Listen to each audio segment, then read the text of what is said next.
కానీ చిన్నపిల్లల్ని పార్టీలో పిలవడం పట్ల, బాల సంఘం పెట్టడం పట్ల కొంత విమర్శలొచ్చాయి. దాన్ని పార్టీ ఎప్పుడు బాలల సమీక్షించింది? సంఘం పెట్టిర్రు గానీ, బాలలను రిక్రూట్ చేసుకోవడం అనేది జరగలే. ఎక్కడో ఒక చోట జరగొచ్చు. పూర్తిగా జరగలేదని అనను. పిల్లలని అంటే మైనర్‌లని తీసుకోవాలనేది ఏం లేదు.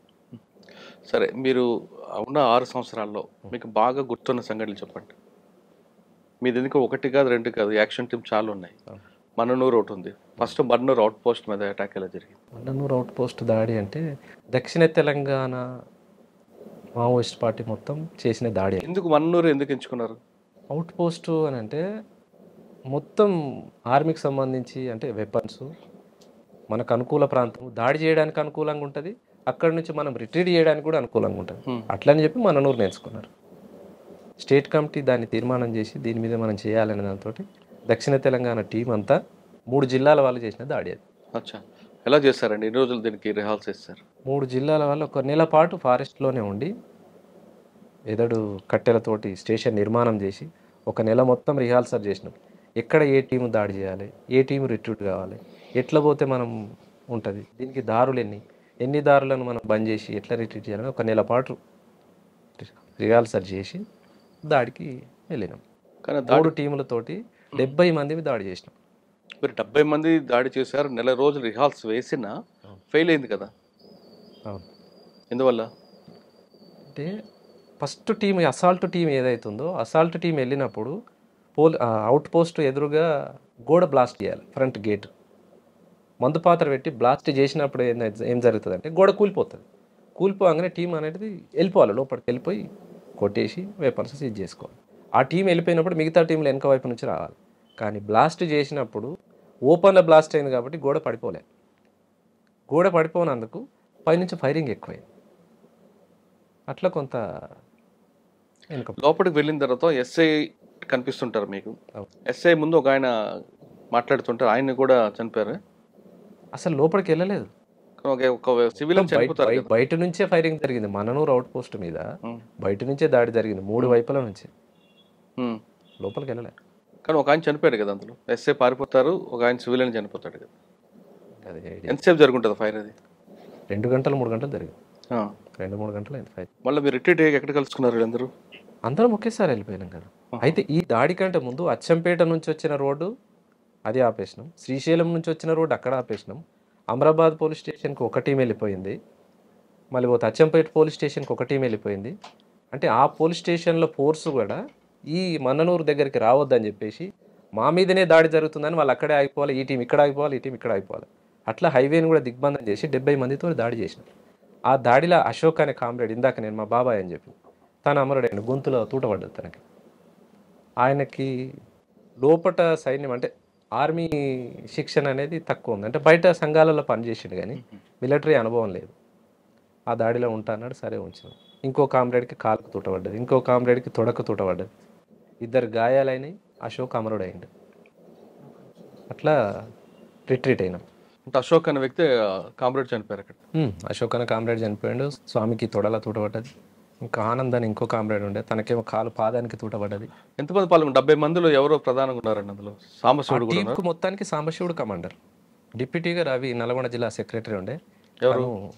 నల్గొండ జిల్లా సెక్రటరీ ఆహా. రవి. రవి. తను డిప్యూటీ కమాండర్గా ఉండే. అట్లా వీళ్ళిద్దరితో పాటు టీంకి ఒక కమాండర్ ఉంటాడు. 3 టీంలు కాబట్టి 3 టీంలు, 3 టీంలు. మీదేంటి? టీం మెంబర్గా ఉన్నా అంతే. ఆహా. కానీ మీరు వెళ్ళారు, ఇంతకు సక్సెస్ అయ్యారా? తుపాకులు తీసుకొని ఏమన్నా? కాలేదు కదా, దాడి ఫెయిల్ అయింది. వెపన్స్ ఏం రాలేదు. తర్వాత దీని మీద సమీక్ష జరుపుకున్నారా? జరిగింది. దీని సమీక్షలు ఏమొచ్చింది ఇన్పుట్ మీకు? అయితే ఈ దాడి జరుగుతున్నప్పుడే శ్రీశైలం నుంచి వచ్చిన హైవేని ఆపేసినాం కదా, కర్ణాటక పోలీసు వాళ్ళు వచ్చారు. కర్ణాటక పోలీసు వాళ్ళు వచ్చినప్పుడు మనం ఆల్రెడీ నష్టపోయినాము, ఒక కామ్రేడ్ చనిపోయిండు, వీళ్ళందరినీ కూడా ఇక్కడ వేసేద్దాం అనేది మనోళ్ళు అక్కడ ఆపిన టీం మాట్లాడి మనకు వాకిటాకిలా చెప్తే సాంబశివుడు వాళ్ళు ఏం మాట్లాడారంటే, లేదు వాళ్ళు సివిల్గా వచ్చిర్రు, 11 మంది వచ్చారు కర్ణాటక పోలీసు. ఎందుకు వాళ్ళు ఎందుకు వచ్చారు? శ్రీశైలం దర్శనానికి పోయి రిటర్న్లో వస్తున్నారు వాళ్ళు. రిటర్న్లో వచ్చేటప్పుడు మనోళ్ళు రోడ్ ఆపేసారు కదా.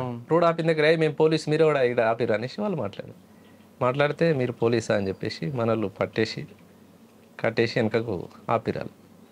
మనది అది ఎట్లయినా ఫెయిల్ అయింది కదా, మరి ఇక్కడ వీళ్ళు దొరికిరు 11 మంది, వీళ్ళని వేసేద్దామని మాట్లాడితే వద్దు తప్పు, మనం అట్లా చేయొద్దు, దాడికి పోయిన దగ్గర ఏమైనా జరగవచ్చు కానీ వాళ్ళు సివిల్గా దొరికిరు మనకు, తప్పని చెప్పి వాళ్ళని అట్లా అక్కడ ఉంచేసి గ్రేటే కదా. వదిలేసిన, ఏం చేయలేదు వాళ్ళు.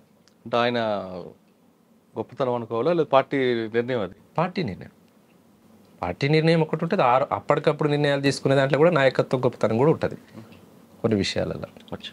తర్వాత మీకు బాగా గుర్తుండిపోయిన సంగతి చెప్పండి. యాచారం పోలీస్ స్టేషన్ కానీ. యాచారం పోలీస్ స్టేషన్ అప్పుడు నేను లేను, అప్పటికి నేను రిక్రూటే కాలేదు. మంచాల పోలీస్ స్టేషన్ ఏం జరగలేగా. మంచాల దగ్గర కూడా అంబుష్ చేస్తారు, చేసారు. ఎందుకు ఆయన కోసం? ఎందుకంటే ఎస్ఐ కోసం కాదు అది చేసింది. అప్పుడు జన్మభూమి ప్రోగ్రామ్ ఏదో జరుగుతున్నది, దేవేందర్ గౌడ్ మంత్రి గారు ఉన్నారు, పుష్పలీల మంత్రి గారు ఉన్నారు. అప్పుడు దేవేందర్ గౌడ్ కోసం అనేది పెట్టింది, కానీ హోమ్ మినిస్టర్ కోసం. ఇక మారుమూల ప్రాంతం రావద్దని మరి వాళ్ళకి ఎస్ఐబి ఇన్స్ట్రక్షన్స్ ఏమున్నాయి, కానీ వాళ్ళు రాలేదు. వాళ్ళు వస్తారు అనే దాంతో పెట్టింది కాబట్టి వాళ్ళు రాలేదు, ఏదో జరగని అనేసి కొట్టేసారు. వస్తారని పెట్టారు, కానీ ఎస్ఐ వచ్చారు అక్కడికి. డిపార్ట్మెంట్ వస్తున్నది, సరే డిపార్ట్మెంట్ అయినా ఏం కాదులే అనే దాంతో కొట్టిరు. బ్లాస్టింగ్లో తను ఎస్ఐ ఇంకో కానిస్టేబుల్ చనిపోయినట్టున్నారు. ఎస్ఐ గాయాలైనట్లే కదా? లేదు, ఇద్దరు చనిపోయారు, ఎస్ఐ ప్లస్ సంజీవరావు ఎస్ఐకి సంఘటన. సంజీవరావు ఎస్ఐకి ఏమో క్లెమోర్ మైన్స్ దాడిలో తనకు గాయాలైనవి. ఎలా, ఎందుకు అది? క్లెమోర్ మైన్స్ ఎక్కడ అంటే మన మొండిగౌరిల్లి అనే ఊర్లో కూమింగ్ పార్టీస్ ఎప్పుడు ఒక బాయ్ దగ్గర నుంచి వచ్చిపోతుండేది. మేము వచ్చిపోయే దారులు వాళ్ళకి ఎట్లయితే తెలుస్తాయో వాళ్ళు వచ్చిపోయే దారులు కూడా మాకు తెలుస్తాయి కదా. అట్లా వాళ్ళు వచ్చిపోయే దారిలో క్లెమోర్ మైన్స్ పెట్టి అంబుష్ ఏర్పాటు చేసినాం. రాళ్ళ గోడ, తెట్టెగూడ అంటాం కదా, తెట్టెగూడల మైన్స్ పెట్టి క్లెమోర్ మైన్స్ పెట్టి కూర్చున్నారు. వాళ్ళు తీరా దగ్గరికి వచ్చిన తర్వాత, అంటే మన పాయింట్ బ్లాక్లోకి వచ్చిన తర్వాత పేల్చాలి అవి. రాకంటే ముందే కొంత మనోళ్ళు ఆతృతతోటి ముందే ఒత్తిరు, ఆ తెట్టెగూడలు పెట్టారు కాబట్టి ఆ రాళ్ళు ఎగిరిపోయి తగిలినాయి అంతే. నిజంగానే దగ్గరకు వస్తే ఆ రోజున్న కూమింగ్ పార్టీ మొత్తం ఎగరాల్సింది. అట్లా జరగదు. ఈ టెక్నికల్ సపోర్ట్ ఎవరు ఇచ్చారు అప్పుడు మీకు? శిక్షణ ఉంటుంది కదా, మిలిటరీ శిక్షణలో. ఓకే, క్లెమర్మెంట్స్ వాడడం, అది క్లెమోర్స్ కానీ గ్రెనేడ్స్ కానీ అన్ని రకాల వెపన్స్. అన్న మీరు చేసిన అన్ని యాక్షన్లో బాగా టఫ్ వచ్చిన యాక్షన్ చెప్పండి. బాగా కష్టపడ్డాం దీంట్లో అని. టఫ్ అని అంటే ఇక మననూరే అందరం కష్టపడ్డాం, కానీ ఫెయిల్ అయింది. 1 నెల పాటు కష్టపడి 3 జిల్లాల టీం అంతా. అంటే ఫెయిల్ అయింది ఏంటంటే మనం దాడికి వెళ్తాం, దాడిలో వాళ్ళు చేస్తారా మనం చేస్తామా ఇక అది చెప్పలేము. సరే, వెళ్ళారు, ప్రజల కోసం పోరాటం చేశారు. ఇప్పటికైనా మీకు అమ్మా నాన్న గుర్తు రాలేదా? వస్తారుగా, అమ్మ నాన్నని మర్చిపోం కదా. పిలిపించుకున్నారా మీరు? వెళ్ళారా? ఎప్పుడు పిలిపించుకోలేదు. కానీ మీకోసం పోలీసులు మీ ఇంటికి వెళ్ళి తలుపులు కొట్టారు కదా, తెలుసా? ఒక్కసారి కదా, 100 సార్లు. మరి అప్పుడు మీకు బాధ అనిపించలేదా? నక్సలైట్లలో పోయిన ప్రతి కుటుంబము బాధలు పడ్డోళ్ళే, అంత ఆషామాషిగా ఏముండదు. ఎక్కడ ఏం జరిగినా కుటుంబాన్ని తీసుకుపోవడం. ఎక్కడో జరిగితే ఇగో మీ పిల్లలు చనిపోయినరు, మీ కొడుకు చనిపోయిండు, ఇగో మీకు ఇది ఇస్తాం రండి, మీకు అది ఇస్తాం రండి. గుబ్బల మహేష్ కోసం అప్పుడులో పోలీసులు ముందు భయపెట్టడం, తర్వాత బెదిరించడం కాకుండా బుజ్జగించడం కూడా చేసేవారు. మీ ఇంటికి వెళ్ళి మీ అమ్మగారికి నాన్నగారికి బట్టలు పెట్టడం కార్యక్రమం పెట్టారు. అది కూడా వినకపోతే ఇల్లు బ్లాస్ట్ చేయించారు. ఈ 2 సంఘటనలు మీకు తెలిసే ఎప్పుడైనా? ఇల్లు బ్లాస్ట్ ఏం జరగలే, కానీ కొట్టడం జరిగింది. మా తమ్ముడిని అంటే మీ అమ్మగారిని అందరిని కొట్టారు, ఇల్లు కూలుస్తామని చెప్పారు. అది కూడా వినకపోతే బట్టలు ఇచ్చి కూడా మంచి చేసుకుందాం చూసారు. ఈ 2 సంఘటనలు మీకు నోటీస్కి వచ్చినాయి. ఏమన్నారు అప్పుడు మీరు?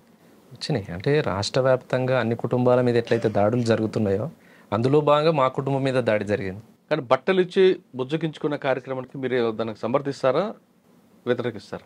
రాజ్యం ఎత్తుగడలలో భాగంగా పార్టీని ఎట్లయితే అంటే ఉద్యమంలో లోపల ఉన్న వాళ్ళని బయటికి తీసుకురావడంలో భాగంగా డిపార్ట్మెంట్ చేస్తున్నటువంటి ఎత్తుగడలు, అది వాళ్ళ ఎత్తుగడది. దాన్ని ఎట్లా సమర్థిస్తాం అంటే ఇప్పుడు ఎట్లా నేను ఎట్లా బయటనే ఉన్నా అనుకో, ఆ రోజున్న పార్టీ ఆలోచన ప్రకారంగా అవి అనేది తప్పు, వాటిని ఏవి కూడా మనం పరిగణలోకి తీసుకోవద్దు. ఉమ్మడి ఆలోచనగా అంటే ఉమ్మడి ప్రజల కోసం పోయినప్పుడు మన కుటుంబం బాధలు పెద్ద విషయమేం కాదులే, అందరిలో భాగంగా జరుగుతున్నాయి అనే దాన్ని చూడాలి. కానీ దానికి కౌంటర్గా పార్టీ కూడా ఒక నిర్ణయం తీసుకుంది అప్పట్లో. అది వాస్తవా కాదో తెలియదు. మీరు కూడా కొంతమంది ఎవరైతే బాగా టఫ్ ఉన్న పోలీస్ ఆఫీసర్ ఉన్నారో వాళ్ళ ఇంటికి వెళ్ళి మీ భర్త ఉద్యోగాలు రాజీనామా చేయించండి అంటూ వాళ్ళకి స్వీట్ బాక్సులు ఫ్రూట్స్ ఇవ్వాలని ప్రయత్నం చేశారనేది ఒక వార్త ఉంది.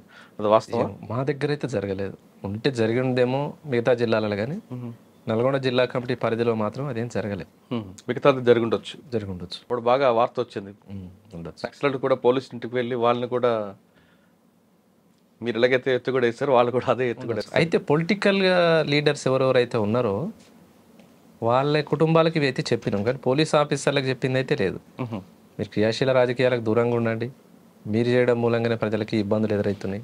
అచ్చా, మీరు వెళ్ళి చెప్పారు నల్గొండలో ఆ, ఏ అంటే రాజకీయ పార్టీ కమిటీ నిర్ణయించిన ప్రకారంగా రాజీనామా చేయమని చెప్పారా? మీ క్రియాశీల రాజకీయాలకు రాజీనామాలు చేయండి, లేకపోతే ప్రజల చేతుల్లో మీకు శిక్షలు అంటే తప్పవు. వీళ్ళు వ్యక్తిగతం కలిసారా, కరపత్రాలు వేసారా? వీలైన దగ్గర వ్యక్తిగతంగా కలిసినాం, లేని దగ్గర లెటర్లు పంపించినాం. మీరు వ్యక్తిగత కలిసిన రాజకీయ నాయకులు ఎవరండి? నేను వ్యక్తిగతంగా ఏం గెలవాలి. పార్టీ అది పార్టీ ఆదేశాలు ఎవరిని కలిసి లెటర్లు పంపించినాం, నేను ఎవరిని గెలవలే. గుబ్బల మహేష్ అలియాస్ సుభాష్కి దినచర్య ఏ విధంగా ఉంటుంది పార్టీలో? నార్మల్గానే ఉంటుంది, అందరికీ ఉన్నట్టే. కమాండరు స్థాయిలో రోజువారీ కార్యక్రమాలు ఏముంటాయి. కానీ ఎందుకు అన్ని యాక్షన్ జరిగిన మీ పేరు ఎక్కువ బయటకు వినబడేది? వినపడ్డ దాంట్లో అన్నిట్లలో నేను ఉన్నానే ఏం కాదు.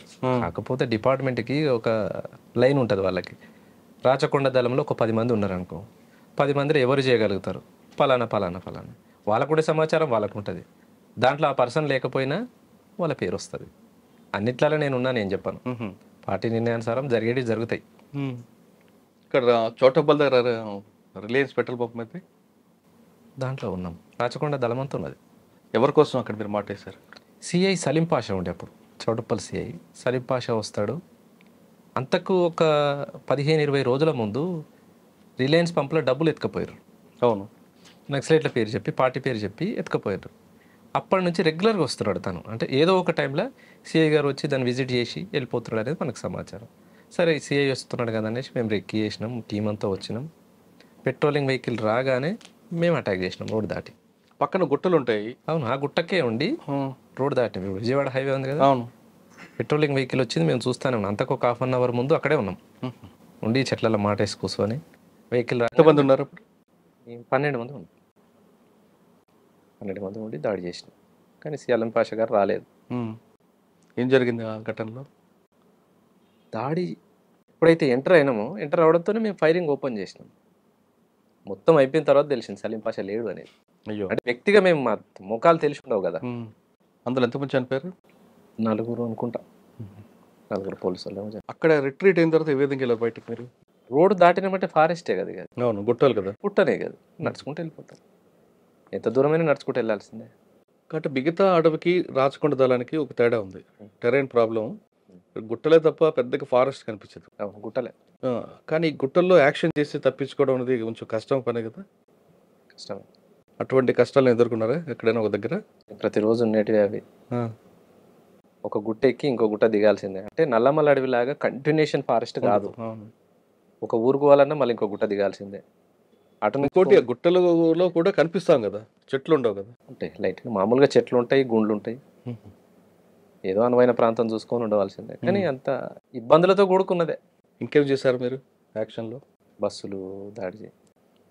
రియాజ్ చర్చలకు ప్రతినిధి రియాజ్ ఉన్నాడు కదా, రియాజ్ ఎన్కౌంటర్కి నిరసనగా తూప్రాన్పేట గేట్ మీద బస్సులు తగలబెట్టాయి.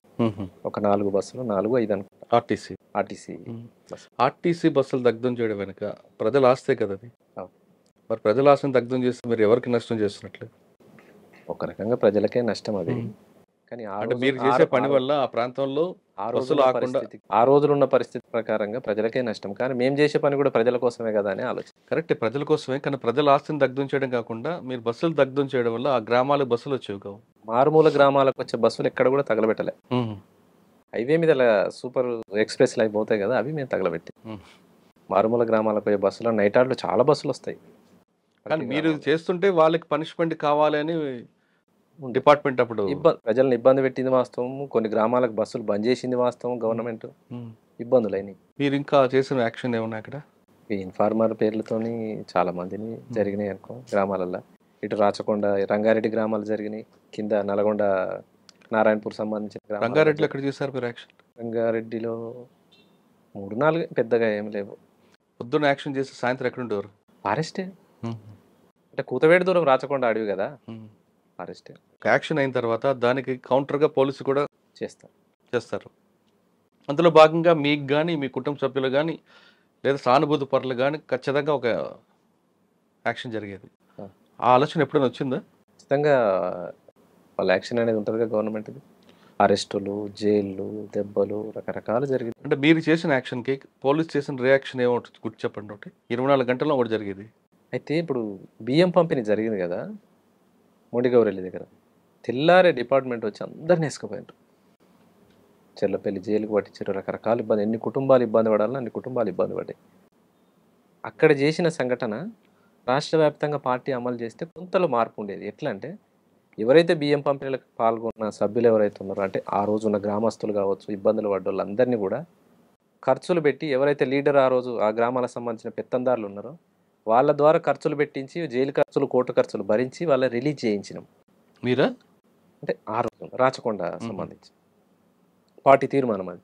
ఎవరైతే లోకల్ పెత్తందారులు ఉన్నారో వాళ్ళని వాళ్ళ ఇంటికి పోయి హెచ్చరించి, వాళ్ళు జైలుకు పోవడానికి కారణం మీరే, ఎట్టి పరిస్థితుల్లో వాళ్ళని మీ ఖర్చులు భరించి మీరు వాళ్ళని తీసుకురావాలన్నప్పుడు విడిపించారు. అంటే ఆ పాలసీ మిగతా అన్ని కూడా చేస్తుంటే కొంత బాగుంటుంది. బాగుండేది. ఉమ్.